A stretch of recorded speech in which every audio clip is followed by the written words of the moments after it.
Shinzo Abe, c'est donc l'ancien Premier ministre japonais qui a été assassiné en juillet dernier. Ses obsèques auront lieu mardi. Il aura le droit à des obsèques nationales, mais des obsèques qui font polémique. Oui, des funérailles nationales qui passent mal pour plusieurs raisons. Un, ce n'est pas une tradition japonaise, hormis pour les membres de la famille impériale. Deux, la décision de cet hommage grand format a été prise par l'actuel Premier ministre qui n'a consulté personne. Enfin, trois, la personnalité de Shinzo Abe ne fait plus l'unanimité. Résultat, 50% des Japonais se déclarent opposés à ces obsèques. Il y a même eu des manifestations pour demander leur annulation. Shinzo Abe est pourtant l'homme politique qui a le plus marqué l'histoire de son pays au cours de ces dernières décennies, parce qu'il a battu des records de longévité à la tête du Japon, 9 ans Premier ministre jusqu'en 2020. Il était issu d'une dynastie politique. Son grand-père a été Premier ministre dans les années 60, son père ministre des Affaires étrangères, et à la mort de ce père, lui a hérité de son siège de député.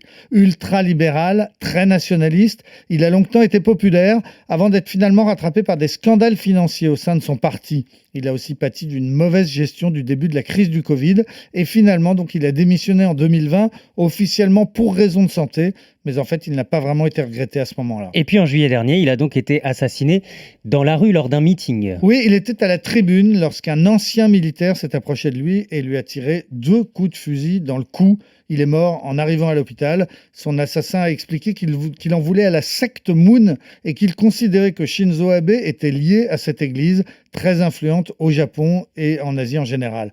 Depuis, des enquêtes ont montré que Shinzo Abe n'était pas membre de la secte, mais qu'il en était proche.